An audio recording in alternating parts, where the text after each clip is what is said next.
Os deputados prometem aprovar esta semana o orçamento do governo do estado. Na verdade, é um novo orçamento. Por quê? Porque o orçamento antigo, o governo tinha encaminhado no dia 30 de novembro do ano passado, há cerca de 120 dias. Os deputados não o apreciaram e aí o governo, em 1º de fevereiro, implantou aquela nova estrutura e que o obrigou ao quê? A mudar o orçamento, porque ele já havia feito um orçamento em cima de uma estrutura e no meio do caminho ele decidiu, vou mudar essa estrutura aqui. E o orçamento, a lei, o projeto de lei já estava na Assembleia. E aí, no dia 15 de fevereiro, o governo mandou um novo projeto, alterações na lei orçamentária.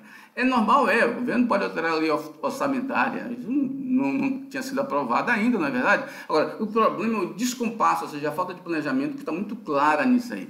Mas esse não é só esse o problema. O governo implantou essa estrutura dizendo que queria economizar, por exemplo, nos gastos com pessoal, 457 milhões ao ano, ou seja, esse valor seria suficiente, conforme o governo, para enquadrar o governo na lei de responsabilidade fiscal e conseguir aquele empréstimo de 739 milhões, dos quais um valor, 130 milhões, é para a ponte sobre o Rio Tocantins e Porto Nacional. E o que aconteceu? Veja bem, eu não vou nem falar do mês de janeiro. A partir dessa nova estrutura, no dia 1º de fevereiro, em vigor, por medida provisória, ou seja, entrou em vigor de forma imediata, o governo deveria, para poder economizar os 457 milhões e poder se enquadrar, ele teria que cortar 38 milhões de gasto com despesas de pessoal. Ora, se você pegar o que ele gastou em janeiro e o que ele gastou em fevereiro, já com a nova estrutura,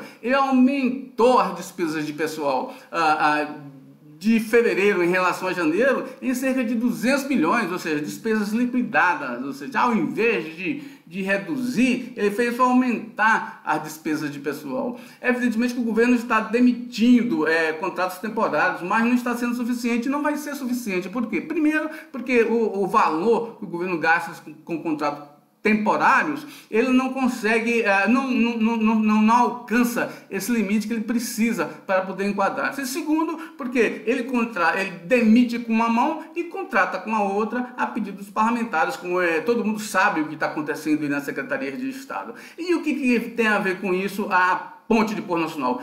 Ora, se ele não se enquadrar, ele não vai conseguir o empréstimo. E a única forma que o governo tem, que ele vê para fazer essa ponte, é com esse empréstimo que ele está tentando na Caixa Econômica Federal e no Banco do Brasil. É um problema para o governo. A população já está sentindo na carne. Quase 40 dias atravessando de balsa o Rio Tocantins.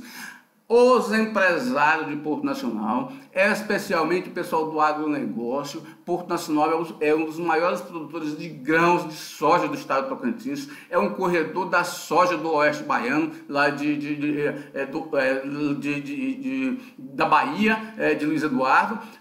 Esses grandes produtores, ou seja, grande capital, eles estão discutindo a interdição da TO 050, ou seja, a TO 050 entre Porto Nacional e Palmas e entre Porto e Silvanópolis pode ser interditada. Por quê? Por causa da ponte. Os produtores estão, e olha, você sabe que é o que movimenta os governos, a produção, é a elite, a burguesia. A população quase sempre não consegue movimentar o governo, porque os seus canais de mobilização seriam os deputados. Os deputados foram acoplados pelo governo. Então, um problema aí para o governo.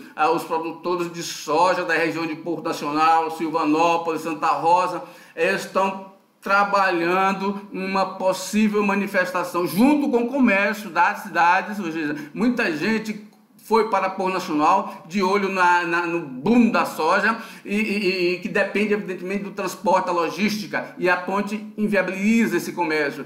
Essas pessoas estão discutindo já a interdição da ponte sobre o rio, da interdição da TO 050 entre Palmas e Porto Nacional e entre Porto e Silvanópolis, ou seja, vai ser mais uma notícia nacional, porque no Brasil inteiro ninguém vai acreditar que num estado como o Tocantins, os governos e parlamentares deixem uma ponte dessa cair sem manutenção.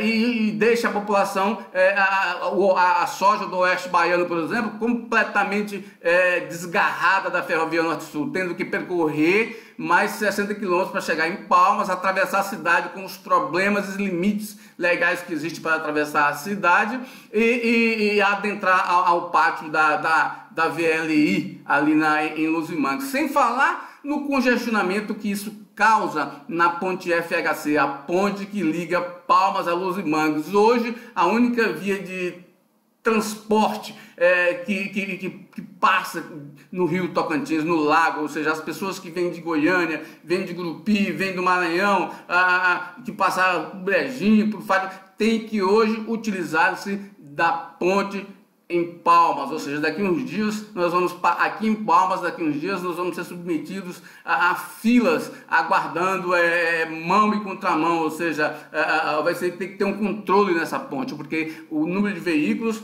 foi sobrecarregado sobre a ponte. O fluxo daqui uns dias vai ficar igual aqueles grandes congestionamentos de São Paulo, evidentemente. Bom, mas o governo não está nem aí para isso. Até hoje não se fala em estudos sobre a reforma da ponte e novas formas de financiamento de uma nova ponte. O governo calou, os deputados estão calados.